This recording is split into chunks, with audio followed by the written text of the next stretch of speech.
নষ্ট পচা বাসি কেক নাকি আপুকে পাঠিয়েছি, তার জন্য বারবার টাকা রিটার্ন চাইছে এবং আমাদেরকে গালমন্দ করা শুরু করে এবং তার সাথে বারবার অভিযোগ করা শুরু করে যে এত ভালো রিভিউ দেখে সে কেক অর্ডার করেছে, আমাদের কেক এত খারাপ কেন হলো এবং তাকে আমরা কেন নষ্ট কেক পাঠিয়েছি, বাসি কেক পাঠিয়েছি। আমাদের এই পচা বাসি কেক নাকি কোনো গেস্টই খেতে পারেনি এবং তারা সেলিব্রেশন করতে পারেনি একদমই, এবং বারবার এসে আমাদের কাছে এই অভিযোগটা করছিল যে আমরা কেন তাকে বাসি কেক পাঠিয়েছি। এই অভিযোগ শোনার সাথে সাথে আমি আপুকে কল করি এবং কল করে জিজ্ঞাসা করি যে আপু কী হয়েছে। তো আপু বলছে যে আমি আপনাদের কাছে একটা কেক অর্ডার করি, কেকটা একদম এত বাসি ছিল এবং এত নষ্ট একটা স্মেল আসতেছিল যে ওইখানে যেই গেস্ট ছিল কেউই খেতে পারেনি, সাথে আমরাও খেতে পারিনি। তো আপুকে আমি জিজ্ঞাসা করলাম যে আপু আপনি কী কেক নিয়েছিলেন। তো আপু বললো যে আমি একটা ওভারলোডেড রসমালাই কেক নিয়েছি। তো আমি বললাম এই রসমালাই কেকটা নেওয়ার পর আপনি কি করেছেন। তো এই আপু বললো যে রসমালাই কেকটা আমাকে ডেলিভারি করা হয় খুব দ্রুত, প্রায় আধা ঘন্টা থেকে 35 মিনিটের ভেতর আপুকে ডেলিভারি করা হয় এই রসমালাই কেকটা। এবং সাথে হচ্ছে আপু এই কেকটা নিয়ে 2 ঘন্টা জার্নি করে মদনপুরে কোনো একটা জায়গায় গিয়েছে।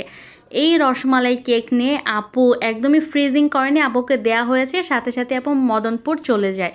তারপর আমি বললাম যে তারপর কি করেছেন। তো আপু বলল যে মদনপুরে সেখানে যাওয়ার পর যেতে যেতে প্রায় 1.5 থেকে 2 ঘন্টা লেগেছে আমাদের। তারপর 50 থেকে 60 মিনিটের মতো মানে 1 ঘন্টা আমরা সেখানে ফটোশ্যুট করি এবং সকলেই যেহেতু ড্রেস কোড পরে গিয়েছে, সকলেরই থিম ছিল, তাই সকলে একটু ফটোশ্যুট করেছে। এটা বাইরে রেখেই আমাদের সকল ছবি টবি তোলা হয়। তো আপুকে আমি বললাম যে আপনি রসমালাই কেকটা ডেলিভারি পাওয়ার পর থেকে একবারও আপনি ফ্রিজে রাখেন নাই। তো আপু বললো যে না আমি ফ্রিজে কেন রাখবো।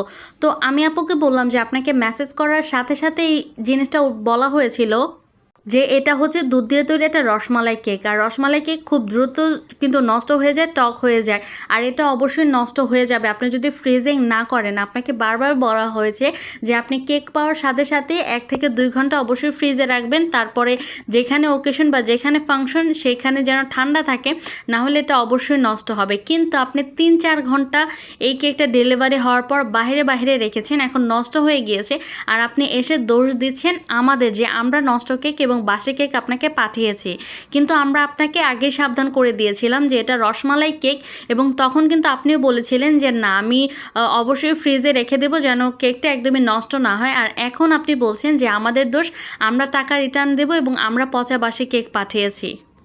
পরবর্তীতে আপু তার ভুলটা বুঝতে পারে। আপুকে আমি খুব সুন্দরভাবে বুঝিয়ে বলি, দেখেন একজন কাস্টমার এসে গালি দেবে, এখন এর মানে এটা না যে আমিও গালি দেবো। আমি খুব সুন্দরভাবে বুঝিয়ে বলি যে এটা কিভাবে হয়, তখন আপু পরবর্তীতে বুঝে যায়।